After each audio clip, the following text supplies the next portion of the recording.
Well, that's a mission for us. Every week we get together on Tuesdays, every week that we can. And we've been doing it for 7 years this year. And it's our ministry. Bobby, stylistically, what type of music does the band normally play? Everything we do pretty much is contemporary Christian music, and then we do some of the oldie but goodies, and we put our little twist to it, a little Route 316 twist to it. You guys are just two of your 6, 7 member band. Randy, I want you to tell me what each of the band members brings to your group, not just what instrument they play, but what about their personality, their character? What do they give to this group? Boy, now this is a self-incriminating question here. Joel Carter's the lead singer, and Joel brings a lot of natural ability, great energy, always a lot of fun. Never know what he's going to do, which is good. Gene Carlton plays the keyboards, rhythm guitar, backup vocals, just very versatile, kind of a steadying hand of sorts. Jim Spangler's our bass player, and Jim just brings a very caring spirit. I think of all the band, he has probably the most caring heart of all of us. Bobby Dollar, of course. Bobby is the brains behind the band. He is the one that's kind of, I guess, a business manager of sorts, and very proud, very energetic, and thoughtful in his efforts on the band's behalf. Chris Hall is, as I've described before, the maestro.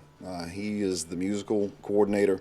He plays every instrument that everybody plays in the band, plays it as well as or better than anybody else in the band, and his talent is just uncanny. And his organization of the music is so important. Of course, I bring a mouth, so that helps. And of course, Kathy Gartley brings violin. She plays with us, of course, and that just is such a nice touch that very few bands have, is that nice violin feel.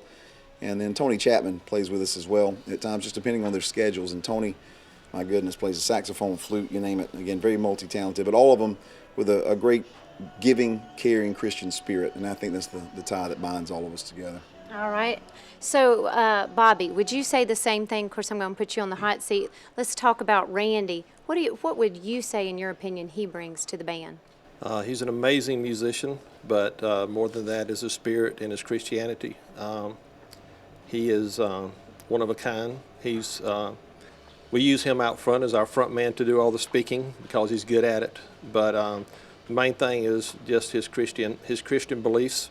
He does a lot of things around town. He MCs a lot of things. He writes a lot of articles, but they don't really know Randy. And if you come see Route 316, you'll see his talent, and you'll get to know him a lot better. As we talked, there was the one question that the group is always having to answer. How did they choose the name Route 316? Bobby and Randy both had different perspectives on the answer. Well, Jim Spangler, our bass player, came up with the name. And then it came from Jeremiah, where he was talking about spreading the roots. So we're spreading the roots of God and through the community and around South Georgia and all over the world if we can.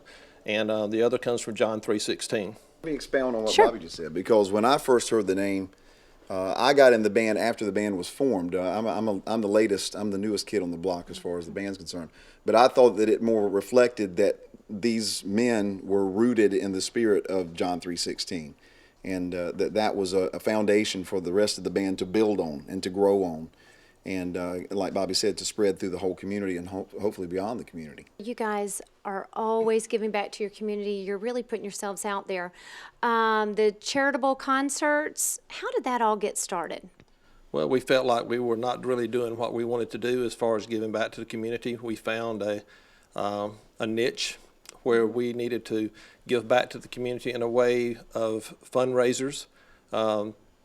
We knew that we had the talent, we had the capability of putting on a show, as far as not a show for us, but a show that a lot of people would attend, and it's all God-based, all Christian-based. But we felt like there was a lot of need in the community. Well, the main reason I think was to give the community a rallying point around some of these causes that they hear about a lot of times, and you'll know what I'm saying. You'll hear about something that's going on, and you think, gosh, I wish I could do something. But a lot of times there's not a clear direction of what to do. And we felt like if we were to put an event together that the community could rally around, that it would kind of take care of itself. And there really wasn't. There hasn't been a tangible. We didn't want to say this is how much we've got to make. We just wanted to kind of again leave it up to God. Whatever it was going to be, it was going to be. And you plant the mustard seed sometimes, and if it's supposed to be kudzu, it turns into kudzu, and it goes all over the place. And that's kind of what's happened with this. I think it's more of a rallying point for the community than it is just a concert, if that makes sense.